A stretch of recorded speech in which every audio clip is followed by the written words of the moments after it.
우리가 매일 마주하는 빵 한 조각과 커피 한 잔, 버스를 타는 순간에도 보이지 않는 질서가 세상을 움직이고 있다. 국부로는 그 질서를 들여다본 기록이다. 250년 전 스코틀랜드 철학자 아담 스미스는 인간은 자신의 이익을 추구하지만 결국 그 행동은 사회 전체의 이익으로 이어진다고 말했다. 돈과 부만을 논하려는 책이 아니라 인간의 본성과 삶, 공동체의 작동 원리를 탐구한 이 책은 경제학의 출발점이면서도 인간 이해에서 출발한다. 그는 사람을 본능적으로 자기 이익을 추구하는 존재로 보았다. 이 말만 들으면 이기적으로 들릴지 모르지만 그 본능을 비난하기는커녕 세상을 움직이는 힘으로 받아들였다. 아침에 신선한 빵을 먹는 것은 제빵사의 선혜 때문이 아니라 빵을 팔아 돈을 벌고 싶은 그의 이익 추구 때문이다. 그런데 그 과정에서 우리는 맛있는 빵을 얻고 제빵사는 수익을 얻으니 서로의 이익이 맞물려 사회 전체의 부가 늘어난다. 스미스는 이를 보이지 않는 손이라 불렀다. 각자 자신의 이익을 좇다 보면 마치 보이지 않는 손에 이끌려 공익이 실현된다는 것이다. 이러한 논지를 뒷받침하는 예로 그는 분업을 들었다. 한 사람이 바늘을 처음부터 끝까지 만든다면 하루 생산량이 극히 적지만 철을 자르는 사람, 끝을 다듬는 사람, 구멍을 뚫는 사람 등 역할을 나누면 하루에 수천 개의 바늘을 만들 수 있다. 분업과 전문화는 효율을 극적으로 높여 국가 전체의 생산성을 끌어올리는데 이를 가능하게 하는 조건이 바로 시장과 교환이다. 사람들은 자신의 재화와 서비스를 자유롭게 교환하면서 전문화의 혜택을 누린다. 이런 시장은 정부가 미세하게 간섭하지 않아도 스스로 균형을 찾아간다고 스미스는 믿었다. 공급이 많으면 가격이 내려가고 수요가 많으면 가격이 오르며 가격 변화가 자원을 효율적으로 배분해준다는 것이다. 그는 시장의 자율성을 강조했지만 정부의 역할을 완전히 부정하지 않았다. 외부의 적으로부터 나라를 지키는 국방, 국민의 안전을 보호하는 사법제도, 민간이 하기 어려운 교육, 도로, 다리 같은 공공인프라 구축은 국가가 맡아야 한다고 보았다. 스미스는 부유한 나라와 가난한 나라의 차이를 금이나 은의 양에서 찾지 않았다. 핵심은 자본의 축적과 활용 방식에 있다고 보았다. 자본이란 단순히 돈이 아니라 노동자를 고용하고 생산에 투자해 더 많은 상품을 만들어내는 힘이다. 자본이 효율적으로 사용되면 노동 효율도 높아지고 생산량이 늘어 부가 축적된다. 이 자본은 저장돼 있는 것이 아니라 끊임없이 순환해야 한다. 은행 예금이 기업 대출로 연결되고 그 돈으로 공장을 짓고 다시 임금과 이윤이 생겨 소비와 투자로 이어져야 경제가 성장한다.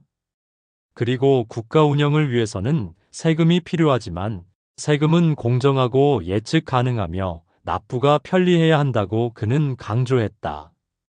많이 버는 사람이 더 많이 내는 것은 당연하며 세금의 쓰임새는 국민이 투명하게 알 수 있어야 한다는 원칙 역시 제시했다.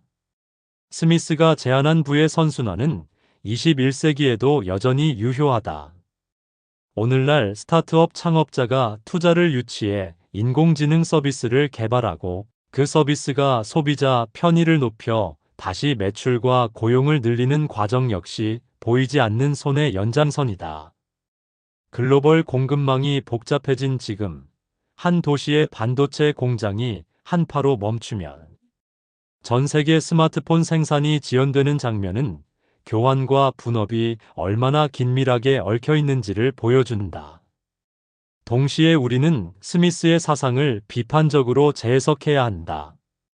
디지털 플랫폼 노동처럼 시장이 새롭게 진화하면서 정보 비대칭과 초과 이윤이 나타나고 환경 파괴 같은 외부 효과는 가격에 온전히 반영되지 않는다. 스미스가 강조한 국방, 치안, 공공 인프라만으로는 해결되지 않는 영역이 늘어난다는 뜻인데 탄소세나 데이터 규제 같이 보이지 않는 손이 미처 잡아내지 못하는 실패를 수정하기 위한 현대적 제도 설계가 필요해진다. 흥미로운 점은 스미스가 국부론보다 먼저 쓴 도덕 감정론에서 인간의 공감 능력과 도덕 감정을 강조했다는 사실이다. 그는 자유로운 시장이 작동하려면 서로를 배려하는 윤리적 토대가 전제되어야 한다고 보았다. 즉, 이기심이 경쟁의 불꽃을 지피지만 사람들 사이의 동정심과 정의감이 그 불꽃이 공동체를 태우지 않도록 안전판 노릇을 한다는 것이다. 현대 경제가 마주한 불평등 문제 역시 이 맥락에서 바라볼 수 있다. 재능과 운이 결합해 초고소득을 얻은 사람이 늘어나는 만큼 사회적 이동 사다리를 유지하고 교육과 복지를 통해 기회를 보장하는 일은 스미스의 이론과도 충돌하지 않는다. 오히려 공정한 경쟁 환경을 만들어야 시장이 더 건강해지고 창의적 파괴가 지속될 수 있다.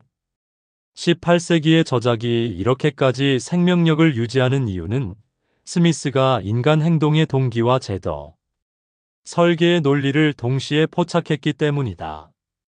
그는 한편으로는 욕망을 긍정하며 생산성을 끌어올리는 방법을 제시했고, 다른 한편으로는 그 욕망이 공동체의 도덕적 기반과 충돌하지 않도록 제도적, 윤리적 장치를 함께 모색했다.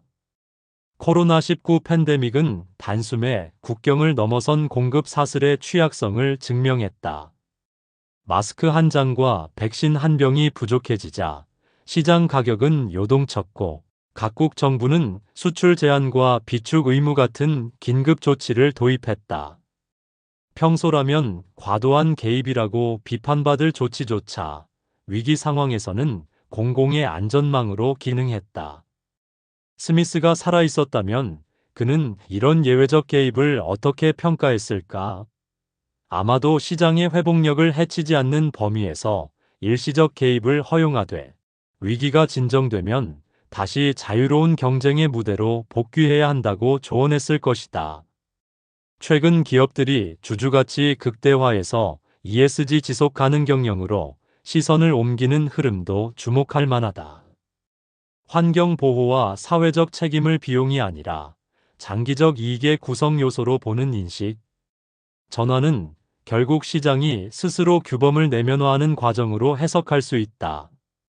자유가 보장된 시장, 공정한 규칙, 그리고 사회적 신뢰가 어우러질 때 보이지 않는 손은 가장 창의적인 경로로 우리 모두를 풍요로움에 이르게 한다. 결국 그는 진정한 부는 사람들이 더 나은 삶을 누릴 수 있는 자유에 있다고 말한다.